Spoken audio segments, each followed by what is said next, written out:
அனைவருக்கும் வணக்கம். இன்னைக்கு நாம நம்மளுடைய சேனல்ல என்ன பதிவுகள்லாம் பார்த்து தெரிஞ்சுக்க போறோம் அப்படின்னு பார்த்தீங்கன்னா, தனுசு ராசி நேயர்கள் அனைவருக்குமே அடுத்து வரக்கூடிய 7 நாட்களானது எப்படிப்பட்ட நாட்களா அமைய போகிறது, கிரகங்களுடைய அமைப்பு இந்த ராசியில எங்கெங்க அமைஞ்சிருக்கு, மேலும் இதனால எப்படிப்பட்ட மாற்றங்கள், என்ன மாதிரியான பலன்கள் எல்லாம் இந்த தனுசு ராசி நேயர்கள் அனைவருமே பெற போறாங்க.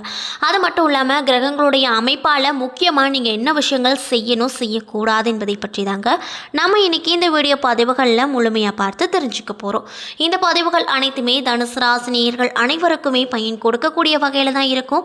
ஸோ வீடியோவை ஸ்கிப் பண்ணாமல் தொடர்ச்சியாக பாருங்கள். அது மட்டும் இல்லாமல் உங்களுக்கு திருச்செந்தூரில் குடிக்கொண்டிருக்கக்கூடிய அந்த சுப்பிரமணிய சுவாமியை ரொம்ப ரொம்ப பிடிக்கும் அப்படின்னா இந்த வீடியோக்கு ஒரு லைக் பண்ணிவிட்டு உங்களுடைய ஆழ் மனதில் நிறைவேறாத ஒரு விஷயத்தை வேண்டுதலாக நினைத்து கொண்டு நம்மளுடைய கமெண்ட் பாக்ஸில் திருச்செந்தூர் முருகனுக்கு அரோகரா அப்படின்னு சொல்லிட்டு மறக்காமல் 3 முறை பதிவு பண்ணுங்கள். நீங்கள் இந்த தருணத்தில் அந்த முருகப்பெருமானை நினைத்து இப்படி ஒரு விஷயம் செய்யும்போது கண்டிப்பாக நீங்கள் உங்களுடைய ஆழ்மனதில் என்ன விஷயங்களெல்லாம் வேண்டுதலாக நினைத்தீங்களோ அந்த விஷயங்கள் அனைத்துமே இந்த முருகப்பெருமான் கூடிய வரவல் நிச்சயம் நடத்தி வைப்பார். ஸோ நம்பிக்கையோடு இந்த ஒரு விஷயத்தை செஞ்சு பாருங்கள். அதுக்கு முன்னாடி நீங்கள் இப்போ தான் நம்மளுடைய சேனலை ஃபர்ஸ்ட் டைம் பார்க்குற மாதிரி இருந்தால் மறக்காமல் சப்ஸ்கிரைப் பண்ணிவிட்டு கீழே இருக்கும் பெல்லைக்கானையும் மறக்காமல் கிளிக் பண்ணுங்கள். அப்போ தான் நம்ம சேனலில் போடுற ஒவ்வொரு வீடியோவுமே உங்களுக்கு நோட்டிஃபிகேஷன் மூலியமாக உடனுக்குடனே வந்து சேரும். ஸோ இப்போ வாங்க நம்ம வீடியோக்குள்ளே போகலாம். ஸ்ரீ வாராகி அம்மன் ஜோதிட நிலையத்தில் உங்களுடைய பிரச்சனைகள் எதுவாக இருந்தாலுமே அதற்கு உடனடியாக அவர்களிடம் தீர்வு செய்யப்படுது. மேலும் இவங்களை நேரில் தான் போய் பார்க்கணுன்ற அவசியமே கிடையாது. அவங்களுடைய கான்டாக்ட் நம்பர் நாங்கள் டிஸ்கிரிப்ஷனில் ஆட் பண்ணியிருக்கோம். அந்த நம்பருக்கு நீங்கள் தொடர்பு கொண்டாவே போதும். உங்கள் பிரச்சனைகள் அனைத்திற்கும் அவர்களிடம் 24 மணி நேரத்தில் தீர்வு செய்யப்படுதுங்க. ஸோ மறக்காமல் தொடர்பு கொண்டு பயன்பெற்றுக்கோங்க. திருக்கடித பஞ்சாங்கத்தின்படி நவகிரகங்களின் சஞ்சாரத்தை பார்ப்பதால் சூரியன் மிதுன ராசியில் இருக்காரு, செவ்வாய் மேச ராசியில் இருக்காரு, மேலும் புதன் கடக ராசியில் இருக்காரு, ரிஷபத்தில் குரு சஞ்சரிக்கிறாரு, மேலும் சுக்கிரன் மிதுன ராசியில் அமர்ந்து கொண்டு 7ஆம் தேதி அன்று கடக ராசிக்கு சென்றிருக்காரு, மேலும் கும்பத்தில் சனியும் மீனத்தில் ராகுவும் கண்ணியில் கேதுவும் என கிரகங்கள் சஞ்சரிக்குது. மேலும் இந்த வாரத்தில் வேறு கிரக மாற்றங்கள் எதுவும் இல்லை அப்படின்னு சொல்கிறாங்க. அது மட்டும் இல்லாமல் சந்திரன் இந்த வாரம் மிதுனம், கடகம், சிம்மம் ஆகிய ராசிகளில் பயணம் செய்கிறாரு. மேலும் துலாம், விருச்சிகம், தனுசு ஆகிய ராசிக்காரங்களுக்கு சந்திராஷ்டமம் இருக்குங்க. ஸோ நீங்கள் எந்த ஒரு விஷயமா செய்தாலுமே அதில் முழு கவனத்தோடும் நிதானத்தோடும் செய்வது ரொம்ப நல்லது அப்படின்னு சொல்லப்படுதுங்க.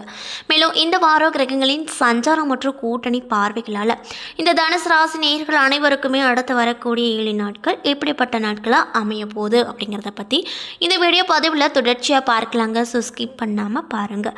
வினை பயனை அறுக்கின்ற வியாழ பகவான அதிபதியாக கொண்டிருக்கக்கூடிய ராசிக்காரங்க யார் அப்படின்னா அது தனுசு ராசிக்காரங்க தாங்க.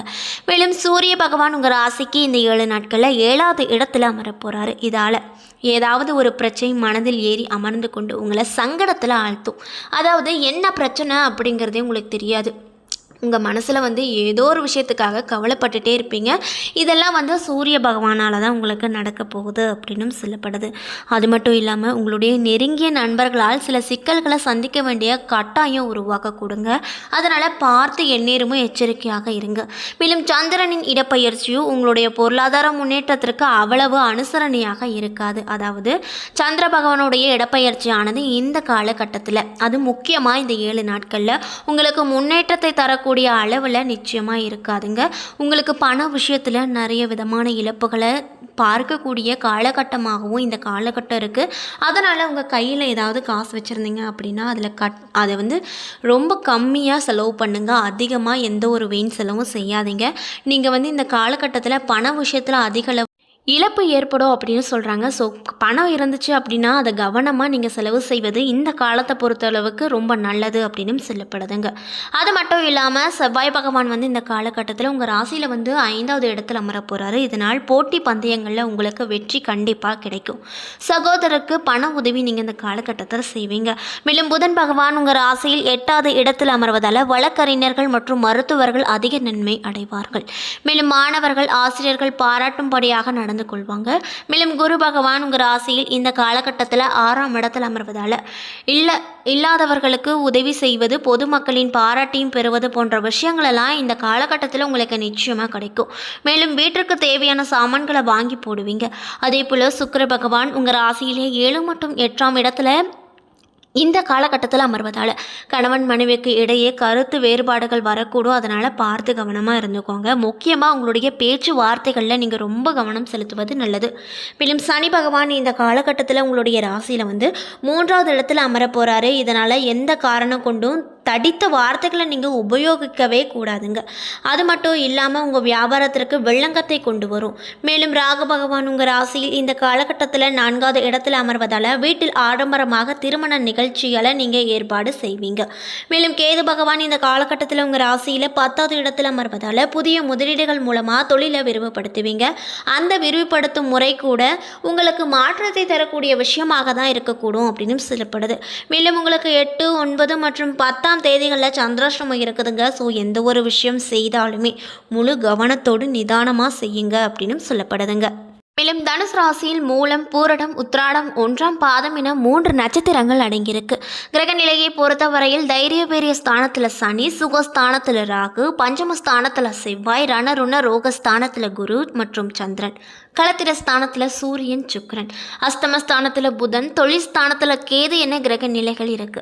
மேலும் கிரக மாற்றங்களானது 7/7/2024 அன்று சுக்கிர பகவான் களத்திர ஸ்தானத்தில் இருந்து கொண்டு அஸ்தமஸ்தானத்திற்கு மாறியிருக்காரு. மேலும் இந்த 7 நாட்கள் உங்களுக்கு எப்படி இருக்கும்னு பார்த்தீங்கன்னா, நீங்கள் எடுத்து வைக்கக்கூடிய எல்லா காரியங்களுமே கண்டிப்பாக வெற்றி மட்டுமே உங்களுக்கு கிடைக்க போகுது. இதில் எந்த ஒரு சந்தேகமே கிடையாது அப்படின்னு சொல்லப்படுது. மேலும் பணவரத்து அதிக அளவில் காணப்படுங்க. கடன் பிரச்சனை ஏதாவது இருந்தால் அதற்கு ஒரு நல்ல தீர்வு கிடைக்க போகுது. தகராறு வழக்குகளில் சாதகமான போக்கு காணப்படும். நினைத்த காரியத்தை செய்து முடிப்பதில் நீங்கள் அதிக அளவில் முனைப்பு காட்டுவீங்க. மறைமுக எதிர்ப்புகள் அனைத்துமே ஓடி போகும்.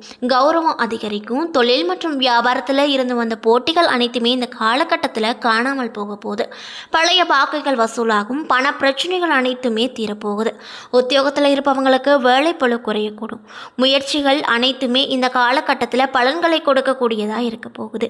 எதை பற்றியும் நீங்கள் கவலைப்படாமல் செயலாற்றுவீங்க. குடும்பத்தை பொறுத்தவரையில் குடும்பத்தில் இருந்து வந்த பிரச்சனைகள் அனைத்துமே ஒரு நல்ல தீர்வுக்கு வரப்போகுது. மேலும் திருமண காரியங்கள் கைகூடி வரும். கணவன் மனைவிக்கிடையே இடைவேளை குறையும். பிள்ளைகளில் உங்கள் சொல்படி நடப்பது மனதிற்கு உங்களுக்கு மகிழ்ச்சியை ஏற்படுத்தக்கூடிய தருணமாக இருக்கக்கூடும். பெண்களாக இருக்கக்கூடிய தனுசு ராசி நேயர்களுக்கு இந்த 7 நாட்களில் எதிர்ப்புகள் அனைத்துமே விலகும். கலைத்துறையில் இருக்கக்கூடியவங்களுக்கு புதிய வாய்ப்புகள் கிடைக்கும். அதன் மூலமாக உங்களது பொருளாதார நிலை உயரக்கூடும். இதனால் ரொம்ப மன மகிழ்ச்சியோடு காணப்படுவீங்க. அதே போல் அரசியல் துறையில் இருக்கக்கூடியவங்களுக்கு எதிர்பாராத இடங்களிலிருந்து விரும்பிய உதவிகள் கண்டிப்பாக கிடைக்க போகுது. அதாவது நீங்கள் யாருக்கிட்டையாவது ஹெல்ப் கேட்டிருப்பீங்க. அந்த இடத்துல உங்களுக்கு பண விஷயமா இருந்தாலும் சரி, ஏதாவது ஒரு உதவிகளாக இருந்தாலும் சரி கிடச்சிருக்காது. ஆனால் நீங்கள் இவங்க செய்ய மாட்டாங்க அப்படின்ட்டு நீங்கள் ஒருத்தங்களை நினச்சிட்டு இருப்பீங்கள்ல, கண்டிப்பாக அவங்க நீங்கள் கேட்காததுக்கு முன்னாடியே உங்களுக்கு பலவிதமான உதவிகளை இந்த காலகட்டத்தில் செய்வாங்க. இது உங்களால் நம்பவே முடியாத அளவுக்கு இருக்க போகுது. அது மட்டும் இல்லாமல் நீங்கள் ரொம்பவே மன உற்சாகத்தோடு கட்சி பிரச்சாரங்களில் பங்கேற்பீங்க. மேலும் வழக்குகளில் முடிவுக்கு வரும். மாணவர்களாக இருக்கக்கூடியவங்களுக்கு இந்த காலகட்டத்தில் கல்வியில் இருந்து வந்த போட்டிகள் குறைய போகுது. எதை பற்றியும் கவலைப்படாமல் காரியங்களை நீங்கள் வெற்றிகரமாக இந்த காலகட்டத்தில் நிச்சயமாக முடிக்க முடியும் அப்படின்னு சொல்லப்படுதுங்க. மேலும் நீங்கள் என்ன விஷயங்களை இந்த காலகட்டத்தில் பரிகாரமாக செய்யணும் அப்படின்னு பார்த்தீங்கன்னா, குரு பகவானை வணங்கி வர எல்லா நன்மைகளும் உங்களுக்கு நிச்சயமாக உண்டாகும். பண பிரச்சனை ஏதாவது இருந்தால் அந்த பிரச்சனை கூட நல்ல முடிவுக்கு வருங்க. மேலும் குடும்பத்தில் நிறைய விதமான நற்பலன்களும் கிடைக்கும். இது எல்லாமே நீங்கள் குரு பகவானை வணங்கிட்டு வந்தீங்க அப்படின்னா நிச்சயமாக இந்த விஷயங்கள் எல்லாமே உங்களுக்கு கிடைக்கும் அப்படின்னு சொல்லப்படுதுங்க. என்ன நண்பர்களே, இந்த வீடியோ பதிவுகளில் தனுசு ராசி நேயர்கள் அனைவருக்குமே அடுத்து வரக்கூடிய 7 நாட்கள் எப்படிப்பட்ட நாட்களாக அமைய போகிறது என்பதை பற்றி முழுமையாக இந்த வீடியோ பதிவுகள் மூலியமாக பார்த்துருப்போங்க. இந்த பதிவுகள் அனைத்துமே உங்களுக்கு பயன் கொடுக்கக்கூடிய வகையில் தான் அமைய பெற்றிருக்கும். ஸோ வீடியோ பிடிச்சிருந்தால் லைக் பண்ணுங்கள், ஷேர் பண்ணுங்கள். அது மட்டும் இல்லாமல் உங்களுக்கு திருச்செந்தூரில் குடிக்கொண்டிருக்கக்கூடிய அந்த சுப்பிரமணிய சுவாமியை ரொம்ப பிடிக்கும் அப்படின்னா அந்த வீடியோக்கு ஒரு லைக் பண்ணிவிட்டு உங்களுடைய ஆழ்மனதில் ஒரு விஷயத்தை வேண்டுதலாக நினைத்து கொண்டு நம்மளுடைய கமெண்ட் பாக்ஸில் திருச்செந்தூர் முருகனுக்கு அரோகரா அப்படின்னு சொல்லிட்டு மறக்காமல் 3 முறை பதிவு பண்ணுங்கள். நீங்கள் இந்த தருணத்தில் அந்த முருகப்பெருமானை நினைத்து இப்படி ஒரு விஷயம் செய்யும்போது கண்டிப்பாக நீங்கள் என்ன விஷயங்களெல்லாம் வேண்டுதலாக நினைத்து இப்படி ஒரு விஷயத்தை செஞ்சீங்களோ அந்த விஷயங்கள் அனைத்துமே அவர் கூடிய விரைவில் நடத்தி வைப்பார். ஸோ நம்பிக்கையோடு இந்த ஒரு விஷயத்தை செஞ்சு பாருங்கள். அதுக்கு முன்னாடி நீங்கள் இப்போ தான் நம்மளுடைய சேனலை ஃபர்ஸ்ட் டைம் பார்க்குற மாதிரி இருந்தால் மறக்காமல் சப்ஸ்கிரைப் பண்ணிவிட்டு கீழே இருக்கும் பெல் ஐக்கானையும் மறக்காமல் கிளிக் பண்ணிடுங்க. அப்போ தான் நம்ம சேனலில் போடுற ஒவ்வொரு வீடியோவுமே உங்களுக்கு நோட்டிஃபிகேஷன் மூலியமாக உடனுக்குடனே சேரும். நன்றி.